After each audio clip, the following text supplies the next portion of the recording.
Hi everyone, this is your friend Rosa Maria at your service. I just want to share to you my thoughts about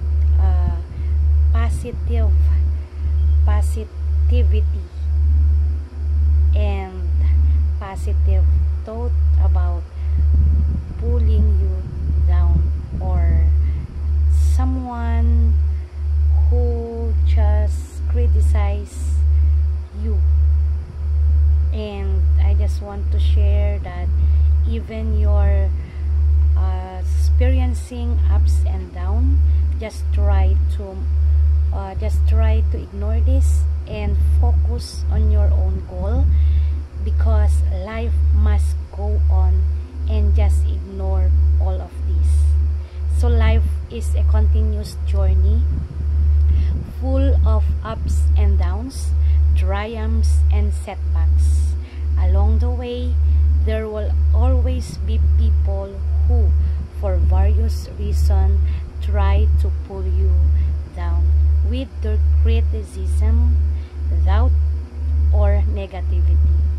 So their words can echo loudly, especially when you're already feeling vulnerable. However, the key to moving forward lies in recognizing that their opinions are reflection of themselves, not of your worth or potential. Would you agree? When someone puts you down, it often stems from their own insecurities or frustrations. Their negativity says more about them than it does about you.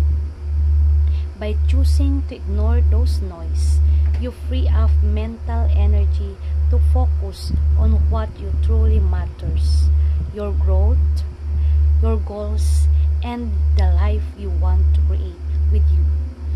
Every setback, every harsh comment can become a stepping stone if you let it fuel your determination instead of breaking your spirit. Surround yourself with positivity, even if it's just a few supportive individuals or people, or just a few friends inspiring quotes with you. Remember that success, it's measured by others' approval, but by your own progress and your own happiness, my dear friend. Keep moving forward, one step at a time, and let the doubters fade into the background. Life must go on, and it's up to you to make it count. Kahit anuman dumating sa buhay mo na pagsubok or challenges, isipin mo lagi na yun ay hindi ibibigay sa'yo kung hindi mo ito kayang isolve.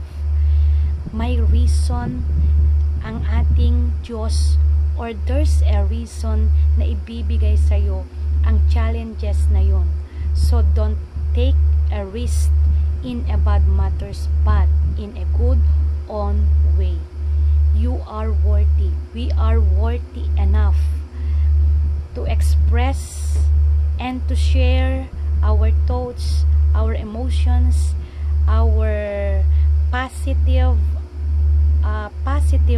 thought with you, with your co-teachers, with your co-mentors, with your friends.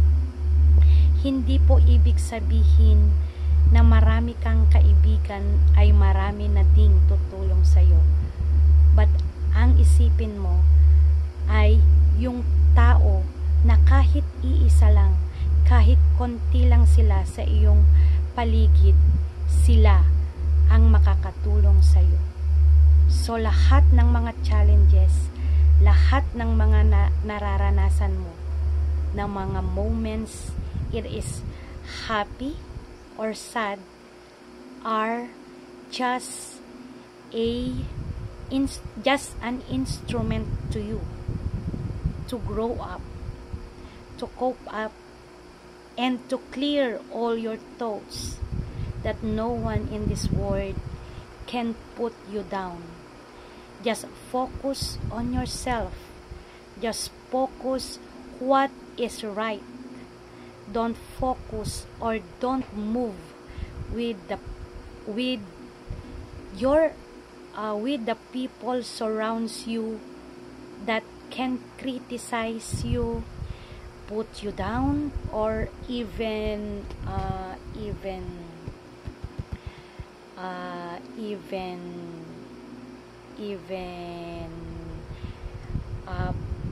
people surrounds you with their criticism.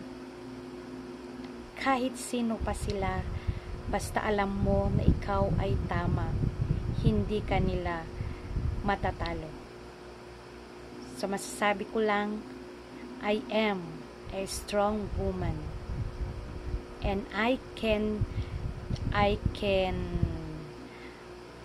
do, or rather I can solve all the challenges that comes in my life. I can assure you that me or ako ay isang matatag na mentor or kaibigan nyo or sister ninyo. And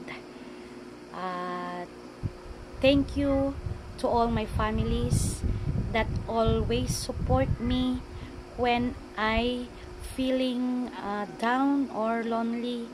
Those people surrounds me that give me or uplift me, support me whenever I feel down. Thank you to those friends who always there for me. Those real friends, I can assure you that I am your friend also. Ang masasabi ko lang is thank you. Thank you to all those challenges, those ups and downs that you give to me.